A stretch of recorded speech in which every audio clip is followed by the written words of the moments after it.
दोस्तों स्वागत है आपका ए टू जेड अकाउंटिंग स्कूल में। आज की इस वीडियो में डिस्कस करते हैं फिक्स एसेट रेशो के बारे में।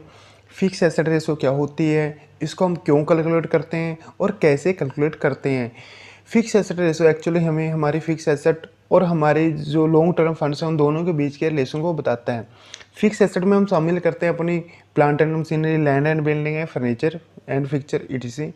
और हमारे जो लॉन्ग टर्म फंड्स में हम शामिल करते हैं share holder funds plus long term liabilities को। तो एक्चुअली हमें जो फिक्स एसेट रेशो एक तरह से सोल्वेंसी रेशो है, जिससे हमें पता लगता है कि हमने जो अपनी कैपिटल उसमें लगाई है, बिजनेस के अंदर लगाई है, जैसे हमारे शेयर होल्डर फंड्स हैं या फिर हमने लॉन्ग टर्म लोन से लेके जो भी पैसा बिजनेस के अंदर लगाया, उसका कितने परसेंटेज हमने फिक्स एसेट में लगाया और कितना परसेंटेज हमने करंट एसेट में लगाया यानी वर्किंग कैपिटल में लगाया।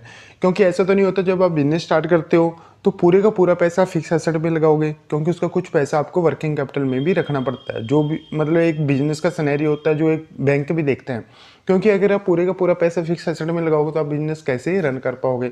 इसलिए फिक्स एसेट रेशो से हमें यही पता लगता है कि अगर आपने 1 रुपये बिजनेस के अंदर लगाया है तो उसका कितने पैसे आपने फिक्स एसेट में लगाया और कितने पैसे आपने करंट एसेट में लगाया है। तो हम फार्मूले की बात करते हैं कि फिक्स एसेट रेशो का फार्मूला क्या होता है।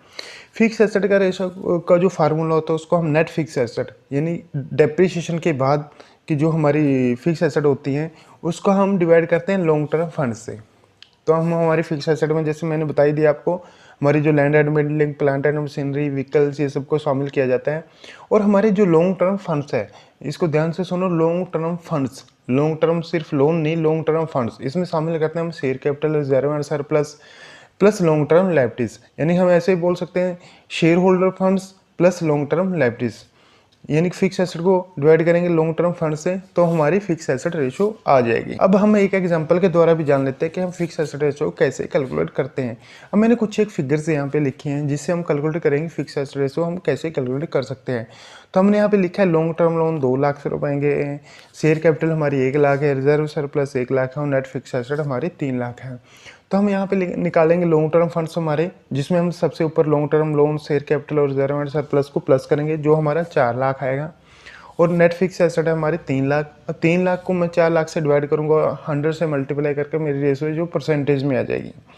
तो इससे जो मेरी रेशो आ रही है वो 75% आ रही है। यानी कि हमने जो भी पैसा बिजनेस में अंदर लगाया, 4 लाख बिजनेस में लगाया, उसमें 3 लाख हमने फिक्स एसेट में लगा दिया है और 1 लाख आपने वर्किंग कैपिटल के लिए रखा है। कि आप एक बैलेंस शीट से फिक्स एसेट रेशो को कैसे कैलकुलेट कर सकते हैं। अगर आपके पास किसी कंपनी की बैलेंस शीट है तो आपको उस कंपनी की फिक्स एसेट रेशो निकालनी है, तो आप उस कंपनी की फिक्स एसेट रेशो को कैसे निकालोगे।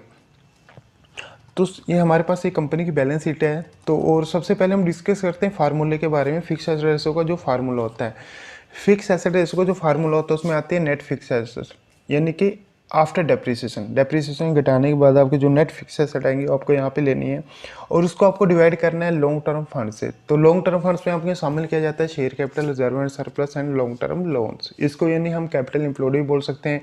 ये इसका दूसरा फार्मूला हम यूज़ कर सकते हैं total asset minus current liabilities. तो आपकी सेम ही चीज़ आएगी। इस रेशो से एक्चुअली हमें ये पता लगता है कि आपने जो कैपिटल्स बिजनेस के अंदर लगाई है, चाहे वो खुद की कैपिटल से चाहे लोन लेके, तो उसका कितना परसेंटेज आपने बिजनेस के अंदर लगाया है।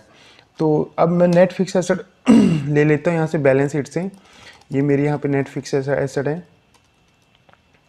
6,98,911 और मेरे लॉन्ग टर्म फंड्स हैं। लॉन्ग टर्म फंड्स के लिए मेरे को चाहिए अपनी लॉन्ग टर्म लायबिलिटीज और reserve and surplus and share capital.